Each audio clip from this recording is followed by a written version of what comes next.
My dear students, here again I am Atul Sharma, but today I will discuss some important topic and some important chapter for IIT Advanced 2026.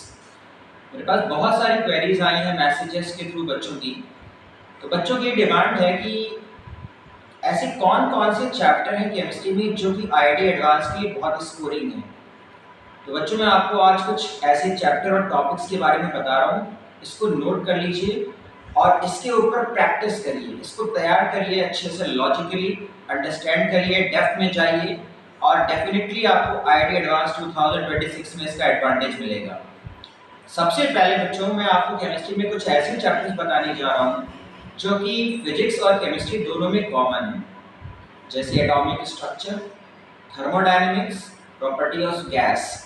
ये तीन chapter ऐसे हैं बच्चों जिसके question physics में भी आएंगे, केमिस्ट्री में भी आएंगे। यानी कि अगर आपने केमिस्ट्री में मान लीजिए इन चैप्टरों से 8 सवाल कवर किए तो आप मान के चलिए लगभग 7 से 8 सवाल आपको फिजिक्स में भी मिलेंगे। तो क्यों ना इन चैप्टर को बहुत डेप्थ में पढ़ा जाए, इतना डेप्थ में पढ़ा जाए कि वो आइए फिजिक्स का क्वेश्चन हो, एटॉमिक स्ट्रक्चर का, या थर्मोडायनेमिक्स का हो, या प्रॉपर्टी ऑफ गैस का हो, वो हम बिल्कुल भी स्किप ना करें और बिल्कुल सही तरीके से सॉल्व करें। इसके लिए हमें बहुत अच्छे से पढ़ना होगा।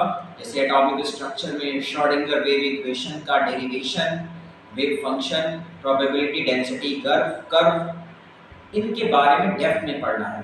डी ब्रॉगली हाइपोथेसिस के variety of numerical, variety of derivation, Heisenberg uncertainty principle, Pauli's exclusion principle, configuration, photoelectric effect which is very very important in physics. तो इसको बहुत डेप्थ में पढ़ते हैं, ठीक है। सिमिलरली थर्मोडायनेमिक्स, थर्मोडायनेमिक्स में केवल साइन कन्वेंशन को छोड़ करके पैटर्न सेम है, calorimetry, okay. Then properties of gas. तो अगर आप इन तीन चैप्टर को बहुत डेप्थ में करती हैं तो डेफिनेटली आपके लिए एडवांटेज रहेगा। इसके अलावा बच्चों केमिस्ट्री में आप और क्या कर सकते हैं बच्चों, कुछ ऐसे चैप्टर हैं जो बहुत इंपॉर्टेंट हैं, जैसे आईआईटी का जो बैकबोन है दैट इज रिडॉक्स रिएक्शन। अगर आपको मोल कॉन्सेप्ट अच्छे से आता है और रिडॉक्स रिएक्शन में आप डेप्थ में चीजें प्रैक्टिस करके जाते हैं तो डेफिनेटली रिडॉक्स से एक सवाल से दो सवाल एडवांस में जरूर आता है। वो बात अलग है, इसमें मोल कॉन्सेप्ट भी इन्वॉल्व होगा, लेकिन आता जरूर है। इसके अलावा टाइप्स ऑफ इनऑर्गेनिक रिएक्शंस में आप जैसे बात करते हैं, रिडॉक्स तो एक टाइप होता ही है, लेकिन इसके अलावा डिकम्पोजिशन है, थर्मल डिसोसिएशन है, ठीक है, डिस्प्लेसमेंट रिएक्शन है, डिस्प्लेसमेंट लॉजिक है, रिएक्शन में मेटल डिस्प्लेस क्यों करता है, और कुछ ऐसे स्टैंडर्ड डिस्प्रोपोर्शनेट और रिडॉक्स रिएक्शन जिसमें वैरायटी ऑफ क्वेश्चंस बनी हैं पास्ट प्रीवियस आईआईटी एडवांस में, ठीक है। तो इनको अच्छे से आप एक जगह नोट कर लीजिए और इसको रिवाइज करिए प्रॉपर मॉर्निंग में। सबसे अच्छा इनऑर्गेनिक पढ़ने का टाइम मॉर्निंग में होता है। 1 घंटा अगर आपने इनऑर्गेनिक केमिस्ट्री मॉर्निंग में पढ़ ली तो ये बहुत दिनों तक याद रहता है। इसके अलावा रिडॉक्स को कंप्लीट किया जाता है सॉल्ट एनालिसिस से। सॉल्ट एनालिसिस जैसे कि हमें सॉल्ट को आइडेंटिफाई करना होता है, इसमें क्या ही आईआईटी एडवांस हमसे पूछ सकता है।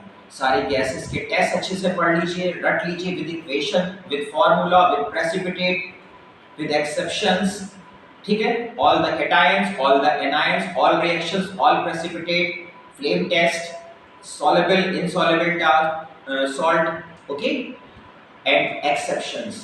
इसको अच्छे से कवर कर लीजिए, एक सवाल से दो सवाल आपके और तैयार हो जाएंगे। इसके अलावा बच्चों कुछ स्टैंडर्ड कंपाउंड्स हैं, जैसे बोरेक्स के स्ट्रक्चर के बारे में आईआईटी ने बहुत बार पूछा है, बोरेक्स के बारे में कंप्लीट नॉलेज होनी चाहिए। सिलिकॉन्स के बारे में नंबर ऑफ टाइम्स आईआईटी ने पूछा है, सिलिकॉन्स के ऊपर रिसर्च कर लीजिए, ठीक है।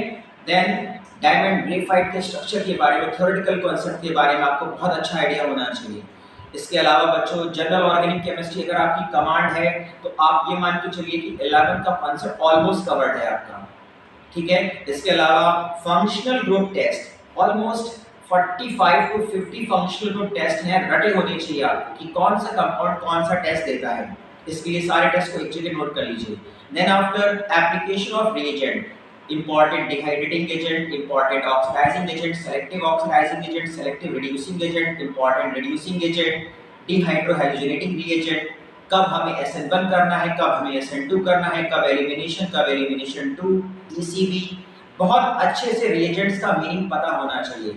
HiO4 क्या करता है, OSO4 क्या करता है, बेयर्स रीजन क्या करता है, ठीक है। तो ऐसे कम से कम 75 to 80 रिएजेंट्स हैं जो बहुत पॉपुलर हैं, उसको अच्छे से नोट करिए, उनके एप्लीकेशंस करिए। देन आफ्टर अगर आपको फिजिकल में कुछ चैप्टर को बहुत कम टाइम में कवर करना है तो solution chemical kinetics and electrochemistry, अगर आप इस पे भी कमांड करते हैं डेरिवेशन के फॉर्म में, न्यूमेरिकल के फॉर्म में, definitely you will score too much. And the last name reaction, organic में नेम रिएक्शन बेस्ड पेपर आता है एंड रिएजेंट बेस्ड पेपर आता है। सारी की सारी name reaction in depth mechanism के साथ तैयार होनी चाहिए, वो सब एक जगह नोट होनी चाहिए। तो बच्चों अगर आप इस तरीके से चीजों को प्रिपेयर करते हैं तो डेफिनेटली यू विल विन। सो आज से ही इसमें जुड़ जाइए और मुझे कमेंट करके बताइएगा अगर कभी भी आपको इस तरीके का कोई भी एडवाइस लेनी हो, मैं कंटिन्यूअस आपके साथ हूँ। Thank you very much.